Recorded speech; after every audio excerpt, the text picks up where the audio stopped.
Bonjour et bienvenue dans le monde du Guero Loco. Aujourd'hui, on va regarder une vidéo sur les nanoparticules, sur comment se protéger des nanoparticules. J'ai trouvé deux méthodes qui ne sont pas parfaites, mais qui fonctionnent très bien. On va regarder la première. Une solution est d'imprimer dans un endroit bien aéré. Alors, par exemple, si je suis à l'extérieur, on est au Canada, puis ça fait présentement 1h30 que mon plateau est en train de chauffer, puis ça ne chauffe pas encore, ça marque Thermal Runaway depuis la 6e fois. Alors, c'est une bonne option pour ne pas respirer de nanoparticules, principalement quand il y a beaucoup de vent. Mais ce n'est pas l'idéal quand il fait froid comme aujourd'hui. Ça n'a pas été un succès, je n'ai pas réussi à imprimer. Maintenant, on va regarder la deuxième, qui ne demande aucun changement d'environnement ou de choses spéciales pour l'imprimante.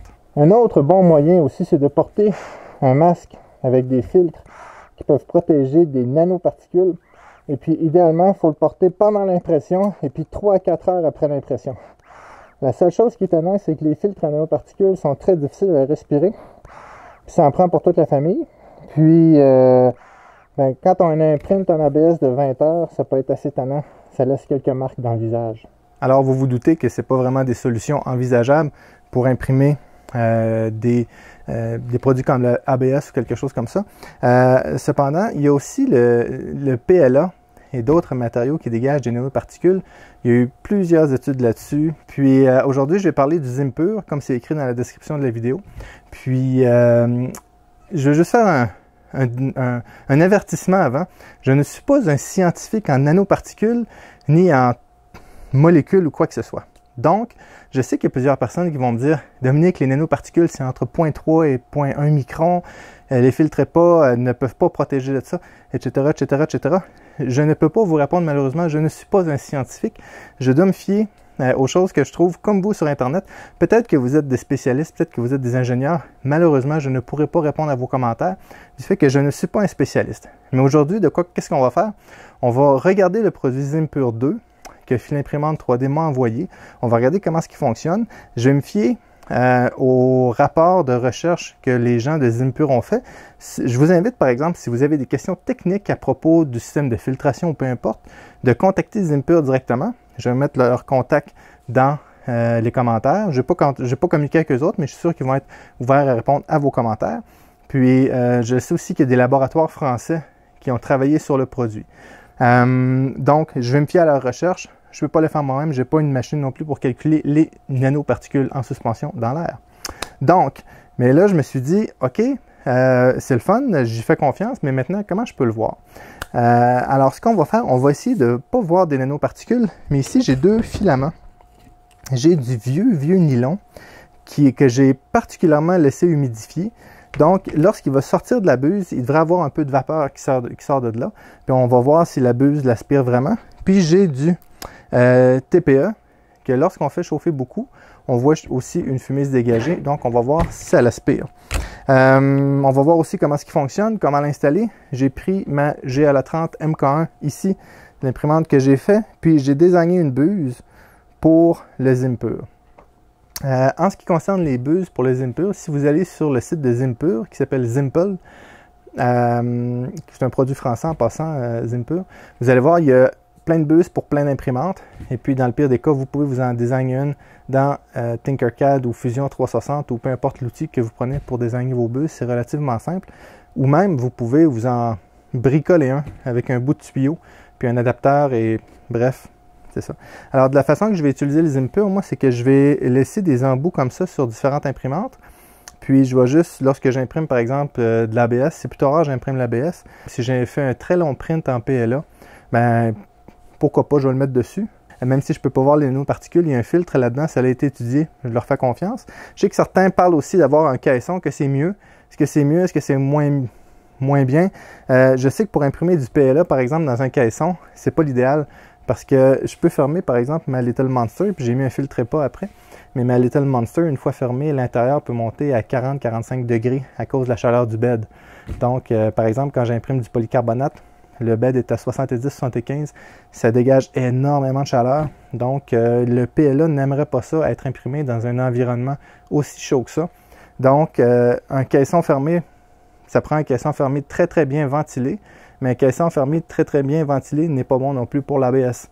Donc vous voyez que c'est un petit peu embêtant d'avoir un caisson qui fait pour tous les produits, tandis que les impurs, pour le PA, ça va bien marcher. Pour l'ABS, j'ai pas senti un airflow en français, un courant d'air très très fort du fait que la buse est assez élargie. Je me suis fié sur des buses qu'ils avaient déjà, mais puis ça semble pas trop refroidir au niveau du matériel, du matériau, donc je pense que ça pourrait quand même bien fonctionner. Donc je n'essaierai pas avec l'ABS, mais je vais laisser avec ces produits-là pour voir comment ça aspire. Puis en même temps, on va la regarder. Au début, on va la regarder comment il est fait physiquement les impurs. On va l'ouvrir pour voir les filtres, tout ça. Puis on va regarder aussi la boîte, etc. Puis comment l'installer après son imprimante. Puis on va essayer de voir son aspiration. Donc ici, on a la boîte du Zimpur 2. Dans le fond, il n'y a pas grand-chose dans la boîte. Puis on a le manuel d'instruction qui est une page, dans le fond, pliée, anglais-français. C'est tellement simple d'utilisation qu'un manuel de 12 pages aurait été complètement inutile. Sur la boîte, on a de quoi d'intéressant. On a des graphiques de filtration. Je vais les montrer à l'écran. Je vais les faire apparaître ici. Donc, ce que ça dit, on voit les émissions de styrène et de éthylbenzène avant et après le Zimpur. Puis on voit qu'il y a quand même ce que ça dit, par exemple, pour les concentrations de microparticules, nombre par centimètre cubique, et ça filtre 99% des nanoparticules. Puis, ça filtre 98% du styrène et 95% de l'éthylbenzène. J'ai aucune idée de ce que sont ces choses. Mais bon, les nanoparticules, j'ai lu un petit peu là-dessus. C'est des particules qui sont entre 0,1 et 0,3 microns, si j'ai bien compris. Puis qui sont assez petits pour rentrer dans les poumons, et oui, évidemment. Puis même aller jusque dans les vaisseaux sanguins. Alors, c'est ce que j'ai lu sur les nanoparticules. Mais il y a plein de recherches là-dessus. Vous pourrez lire là-dessus. Alors, outre les statistiques, on a 2 morceaux de velcro pour accrocher les tuyaux à l'imprimante ou d'une façon quelconque. On a le câble pour l'alimentation, le bloc d'alimentation. Ça m'a été envoyé avec une prise européenne. Je ne sais pas s'ils ont des prises nord-américaines, mais bref, c'est un connecteur très standard. Donc, j'avais un fil ici. C'est un connecteur à deux brins, 2 pins. Très très commun. Donc l'autre fois lors du unboxing je ne l'ai pas trouvé, mais je l'ai retrouvé entre temps. Il est ici. Un bloc d'alimentation qui ne semble pas consommer beaucoup. Alors c'est du 8.5 volts, 3 ampères. Puis ça marche de 100 à 240 volts. Donc c'est le fun parce que ça marche aussi au Canada et en Europe. Puis on a le Zimpur lui-même, qui est la petite boule noire ici, qui, je vais la montrer un petit peu proche tantôt.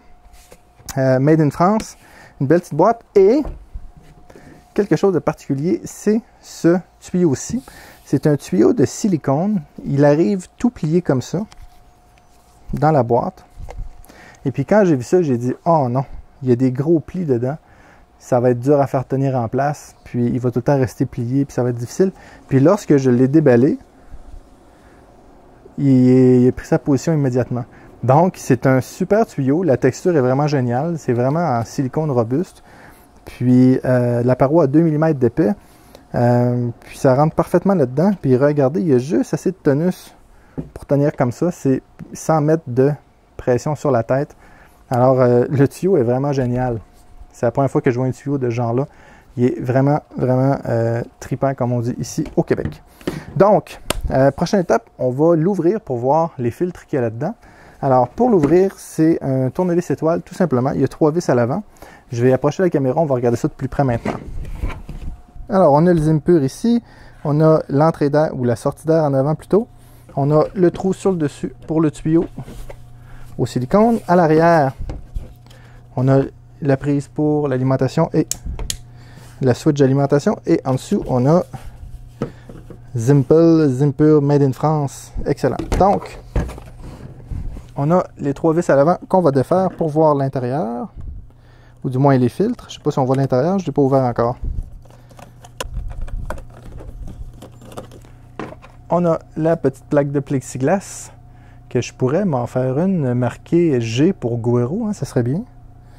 Alors, on a, j'imagine, un premier filtre ici à l'avant.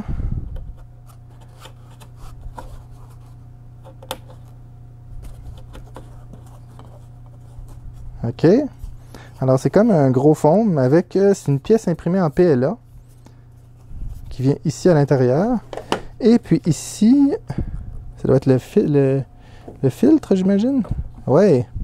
Alors, c'est un filtre 3M. Alors, c'est marqué ABEK1. Alors, vous savez quoi? Je pense que ce genre de filtre-là embarque aussi sur mon masque. Alors, c'est un filtre 3M et il semble avoir un autre filtre en arrière que je vais essayer de sortir.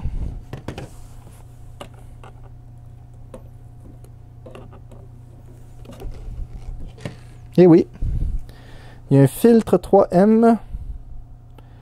C'est un 5935. Alors, j'ai déjà entendu les fils. C'est très pesant en passant. Hein? C'est un, je répète, ABEK1 de 3M. J'ai déjà entendu ça. Quelqu'un en a parlé sur Internet qui avait mis ça pour son imprimante. Et c'est des pièces imprimées 3D avec, je ne sais pas si vous arrivez à voir, mais c'est un ventilateur radial à l'intérieur qui a l'air plutôt performant. Et il est tout isolé avec de la mousse et l'intérieur est imprimé en PLA. Donc, on va remettre les filtres. Alors, ça rentre vraiment bien serré. C'est bien désigné. J'imagine qu'on remet cette pièce-là ici comme ça. Et la mousse par-dessus. Ensuite, le Z pour Zimpur. Puis, on va remettre les vis.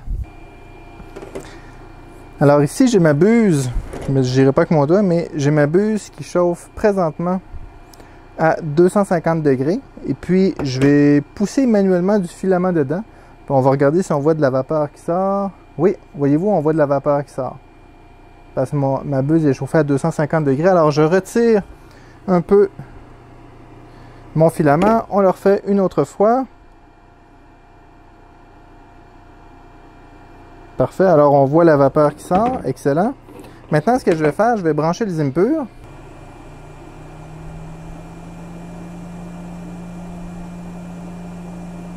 Alors le Zimpur est parti. Puis maintenant, je refais exactement la même chose.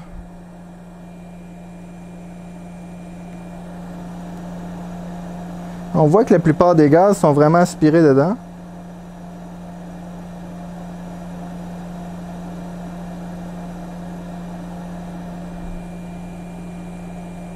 Je vais essayer de zoomer un petit peu pour vous montrer. Zoomer un peu plus.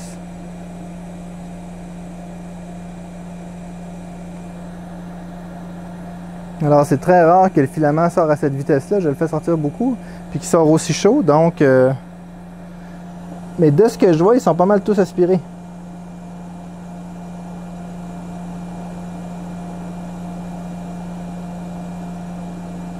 Bon, maintenant, je vais retirer mon filament. Puis je vais essayer maintenant avec du nylon très humide. Donc, mon nylon est inséré dedans. Bon, là, il reste du TPU dans la buse. Le nylon s'en vient. Alors, je le fais quand on le voit aussi qu'il y a le même genre de vapeur.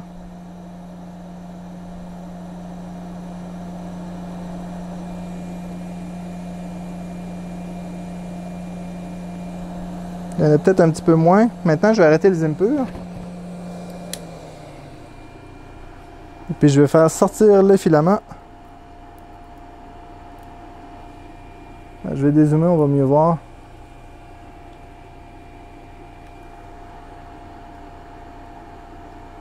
Ça marche mieux un petit peu avec le TPU.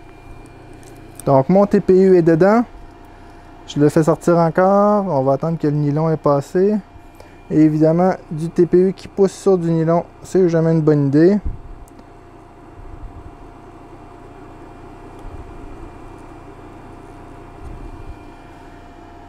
Et voilà, ça s'en vient. C'est parti. Alors, on voit les vapeurs sortir. Je retire mon filament. Maintenant, ce que je vais faire, je vais partir le ventilateur de refroidissement sans le Zimpur. Alors, mon ventilateur est parti.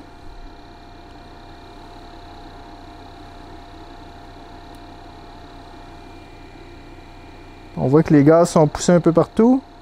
Maintenant, je vais partir le Zimpur.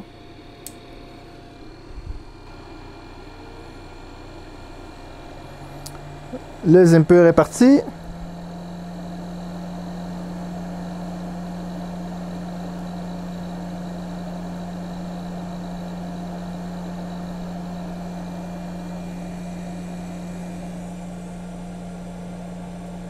Alors personnellement, je pensais que les gaz allaient partir un petit peu plus loin, mais du moins ça c'est plus des vapeurs, mais non. Excellent. L'installation du Zimpur 2 est assez facile. Alors j'ai ici mon conduit. Alors tout ce que je fais, je viens brancher ça dans mon conduit comme ça. Et voilà. Et puis l'autre bout, simplement à l'intérieur de mon Zimpur. Comme c'est ici. On le pousse jusqu'au fond. Et voilà. Et puis le tout est prêt à fonctionner. Il faut juste le tourner dans le bon sens. Et voilà. Puis lorsque ma tête va se promener, le tuyau va suivre. Je peux fixer aussi le tuyau. Mettons après ça ici comme ça. Puis m'assurer que ça ne tirera pas. Bref, il y a différentes façons de fixer le tuyau. Puis maintenant, on va le partir. Alors, ça prend quelques secondes à ce que le ventilateur ait atteint sa vitesse de fonctionnement. On l'entend partir tranquillement.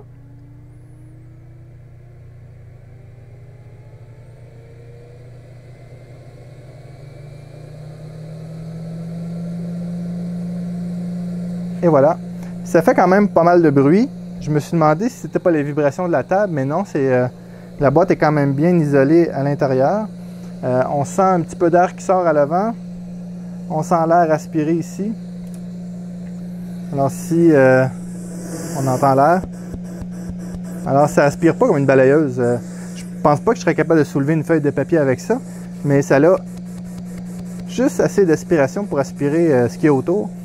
Puis avec le conduit comme ça ici, l'aspiration est ciblée. Alors c'est vraiment pas une balayeuse. Je sens pas un courant d'air à l'avant ou quelque chose de même.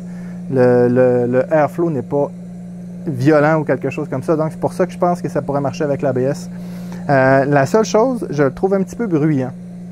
Il génère un peu de vibration.